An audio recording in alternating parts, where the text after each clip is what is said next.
You're thinking about buying Trustpilot reviews, maybe you already have. In this video, I'm going to share with you exactly why that's one of the worst decisions you can make for your business and what you can do instead. Hey guys, welcome back to the channel. My name's Jordan, and in this video, I want to share with you why you should never buy Trustpilot reviews and what you can do instead. Let's jump right in. Why do businesses even consider buying reviews? Here's the situation most business owners find themselves in.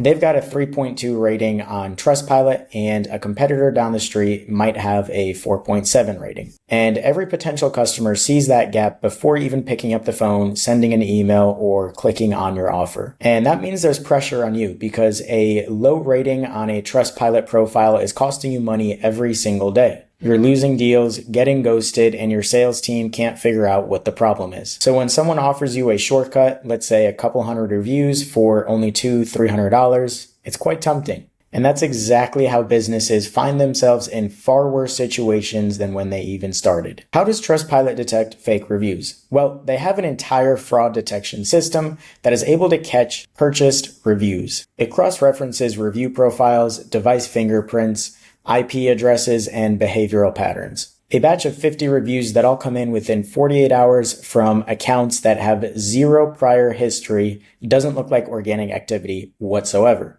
It looks like exactly what it is, and Trustpilot's system was designed specifically for that reason. What happens when you get caught? When Trustpilot flags your profile, it doesn't just simply remove those reviews, it actually takes it a step further. Legitimate reviews can get caught in that very same audit and come down along with the fake reviews. Your profile might receive a consumer warning notice, which is then visible to every single person that lands on your Trustpilot profile. And it gets worse because that warning banner becomes a search result on Google under your brand name. So now instead of just a low rating, you now have a flag sitting on page 1 telling every potential customer that your business was caught manipulating reviews. So now you've traded one problem for a significantly worse one. And there's also a legal side to this that's worth knowing.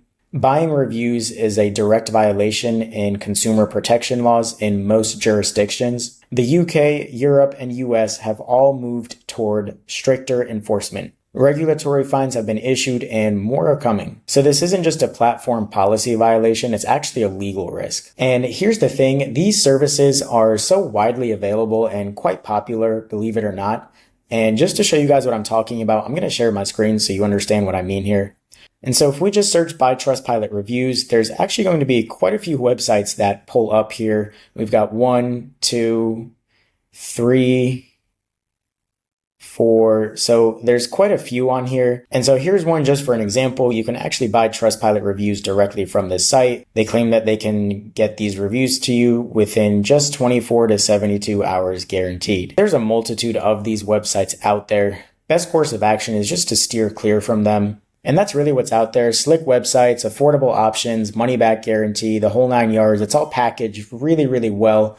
But at the end of the day, it's illegal. Oftentimes they'll just scam you. They'll take your money and kind of run off with it. But businesses fall for it every day, believe it or not. We've had several cases of clients coming to us and letting us know the situation, what had happened. And just to add that, Trustpilot is becoming increasingly aware of these common practices. So to go back to my previous point, just don't buy reviews. It's not worth your hassle. You're not only going to violate the platform policies, but you're also just going to pose a legal risk to you or your business. Just don't do it. It's not worth it. Here's what you can do instead. And you're probably asking, okay, what's the right way to go about doing this? How can I improve my score? How can I get new reviews? And there's two things. They have to happen together. First, remove the reviews that don't belong there. And I covered that in the video just before this one, so go give that a watch if you haven't. I'll drop the link in the description box below. But you want to remove all of the defamatory, false reviews, maybe reviews that leak personal information, reviews that directly violate Trustpilot's policies and guidelines, or from people that were simply just never your customer. And like I mentioned in the last video, all of those do have grounds to be challenged, as long as you build up a solid enough case telling them exactly which rules the reviews break.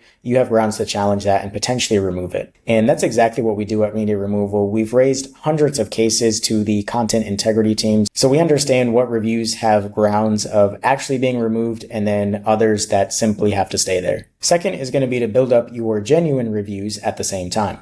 Note to self is removing negative reviews without adding positive reviews is not going to change your Trustpilot score much, or at least in the way you want it to. At Media Removal, we've actually built out a compliant automated review system that reaches out to your customers directly without having to get you involved, and it's all done on your behalf. It's AI powered, so the AI will filter the sentiment based on happy and sad customers. Your happy customers will be routed to your Trustpilot page in which they can leave a review, and your not so happy or unhappy customers will be routed back to an internal feedback form, which will give you the opportunity to make things right, maybe jump on another recovery call with them and see what went wrong. The whole goal of this service and why we even built it out was to focus on real customers, real reviews, and a real Trustpilot rating that reflects you as a business. So that combination is exactly what's going to move the needle here for your Trustpilot rating, and it does it without putting your entire profile at risk. So there it is. Buying Trustpilot reviews is never a shortcut. It should never be considered. Apart from the fact of it being unethical, it also carries a legal risk. So I'm just going to tell you to just stay away from that altogether.